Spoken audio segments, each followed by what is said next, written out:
5, 4, 3, 2, 1.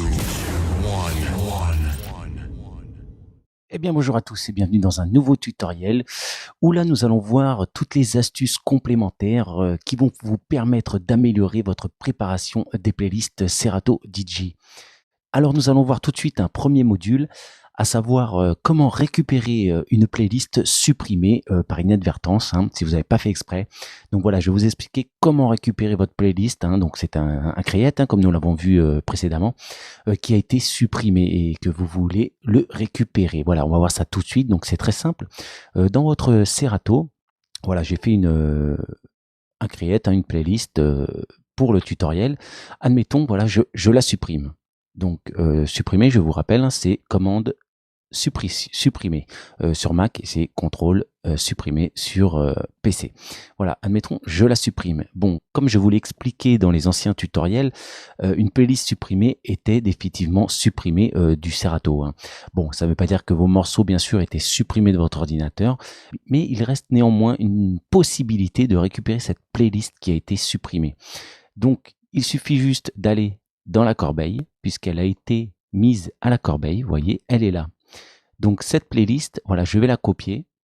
Donc commande C, CTRL C pour copier. Et je vais me rendre dans mon ordinateur et dans ma musique. Donc sur Mac, c'est la petite maison. Sur PC, ça doit être utilisateur. Vous allez sur votre compte utilisateur, votre dossier utilisateur, et vous allez dans musique. Alors ici, vous allez voir un dossier qui s'appelle Serato avec deux slash, là, pas des slash, avec deux tirés du bas. Voilà, vous rentrez dedans et là, vous allez sur le dossier qui s'appelle Subcreate. Donc on va rentrer dedans et ça marche pas parce que moi, il est pas là. Alors s'il n'est pas dans Subcreate, alors moi, il est pas là. Donc s'il n'est pas là, Serato Backup, on va voir Subcreate. Il est pas là non plus, donc moi il est pas là parce que moi je suis en SSD, donc j'ai dû le mettre dans mon stockage. Voilà, il est là, il est ici dans mon stockage. Donc je vais dedans. Il y a mes subcreate. Voilà, ici il y a toutes mes playlists qui apparaissent. Voilà, ce sont des images create, vous voyez, en point create. Donc ça reprend tout ce qu'il y a ici dans mon Serato. Donc ici, ce que je vais faire, je vais faire un coller de ce que j'ai copié de la corbeille. Donc coller l'élément. Donc normalement, il a dû s'y coller. Alors on va voir, alors pour vérifier, on va fermer Serato. Il va falloir le relancer pour qu'il reprenne les nouvelles données qu'on lui a insérées dans le dossier create, subcreate, pardon. Voilà, alors il est un peu long à se fermer en ce moment. Ça, c'est les nouvelles versions Serato. Donc on se retrouve tout de suite pour ouvrir le logiciel. Donc voilà, je rouvre le logiciel et comme par miracle, nous allons voir, on va attendre un petit peu qu'il travaille, bien sûr. Et comme par miracle, alors je vais enlever ça, comme par miracle, attention suspense, roulement de tambour, Portolus, et voilà. Donc vous voyez, alors il n'apparaît pas en bas parce que il a dû se mettre quelque part ici, voilà. Je l'avais appelé tuto Serato, rappelez-vous. Attends, on va le remettre en bas. Mais voilà, il a apparu avec toute ma playlist que j'avais préparée. Voilà, donc voilà une méthode simple, enfin simple, une astuce pour donc voilà une astuce pour récupérer vos creates et playlists que vous auriez éventuellement supprimées par inadvertance. Je sais que ça arrive beaucoup. Des fois, on fait pas attention. Ben voilà, le moyen, c'est d'aller dans la corbeille et de le replacer dans le subcreate. Je vais vous remontrer le nom exactement du dossier. Voilà, Serato, avec bien sûr les tirés du bas. Et là, c'est dans Subcreate. Et là, vous replacez votre create qui avait été supprimé, qui se trouve dans votre corbeille. Voilà, tout simplement. Je le fais basculer dedans ou je le copie et je le colle. Voilà. Alors, on va se retrouver tout de suite pour une nouvelle astuce. Alors, on va s'attarder sur une édition avancée des points Q. Donc, je vais vous expliquer un petit peu comment personnaliser vos points Q, ce qui peut vous aider un petit peu dans votre pendant pendant vos mix également, ce qui peut vous aider pendant votre préparation et qui vous aidera également grandement dans vos mix. Alors à tout de suite. Alors je vais vous parler maintenant de vos points Q. Voilà, j'ai chargé un morceau, j'ai déjà des points Q définis. Voilà. Alors vous pouvez dans cette partie-là qui gère vos points Q, on a vu comment les créer, comment les supprimer. Eh bien, je vais vous donner quelques petites astuces pour un peu les customiser. Voilà, c'est-à-dire que vos points Q, voilà, si vous avez défini un point Q ici, vous pouvez les intervertir, c'est-à-dire vous faites descendre votre point, vous pouvez le placer où vous voulez. Vous voyez, voilà, je le mets où je veux. Alors, je vais le remettre en haut. Vous avez aussi la possibilité également de changer les couleurs. Alors pour ça, il faut se mettre sur le petit triangle de lecture et là, vous faites un clic droit et là, une palette de couleurs s'affiche et vous pouvez définir la couleur de votre souhait, de votre choix. Voilà, alors, admettons, je peux mettre celle-ci. Voilà, et je peux faire ça sur tous mes points Q. Définir une couleur que je souhaite. Autre petite astuce, voilà, vous voyez que tous mes points Q n'ont pas les mêmes données. C'est-à-dire que là, j'ai premier point, énergie 7, énergie 4. Bon, les énergies, je ne vais pas vous en parler, ça fait partie d'un cours de DJ. Ici, c'est vraiment pour voir comment se servir du logiciel dans la préparation. On n'est pas dans du mix pur. Alors si je double-clique par exemple sur le texte là, eh ben je peux le renommer, je peux l'éditer et par exemple je vais mettre point Q 2. Voilà, il est renommé. Ah alors, on ne le voit pas, mon titre est trop grand, donc je vais enlever point, comme ça on verra Q2. Voilà, tout à fait. Je peux mettre ici par exemple, si ce point de repère correspond à ma première à un break, je mets break. Par exemple, break 1 si c'est le premier break. Voilà, break 1. Comme ça, je peux définir textuellement ce à quoi correspond chacun de mes points Q.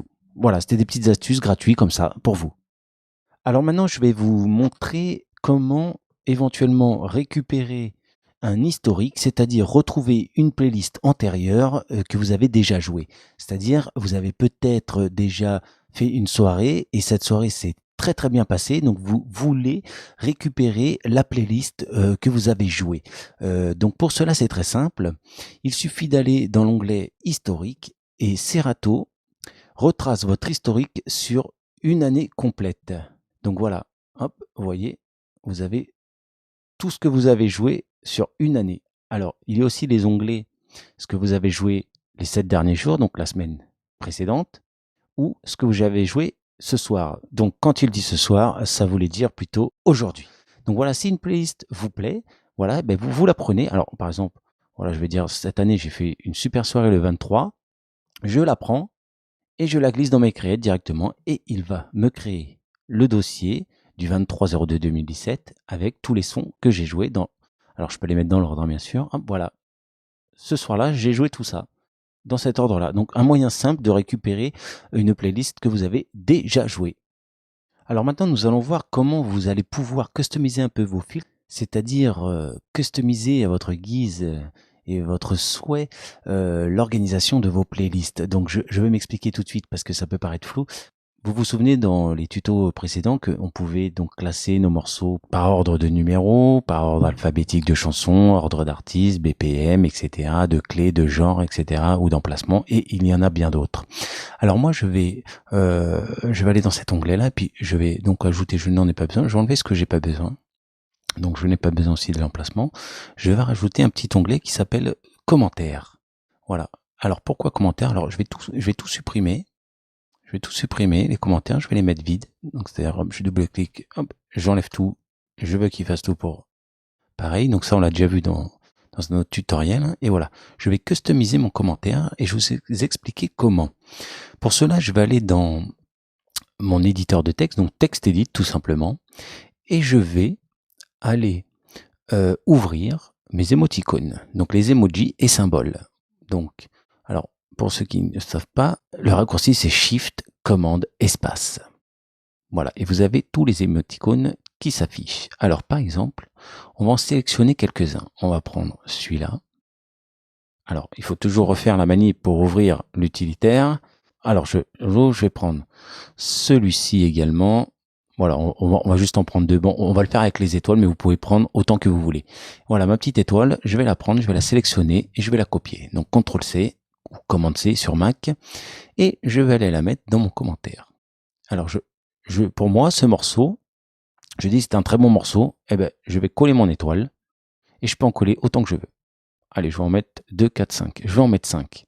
Par contre, celui d'en dessous, hop, je vais en mettre que 2. Celui-ci, je vais en mettre 3. Celui-là, par exemple, 3 aussi. Celui-ci, je vais en mettre 5. Très bon morceau. Alors après, hein, c'est à vous de définir vos critères. Hein. Ici, j'en mets qu'un aussi, il n'est pas terrible. Et là, je peux en mettre 3.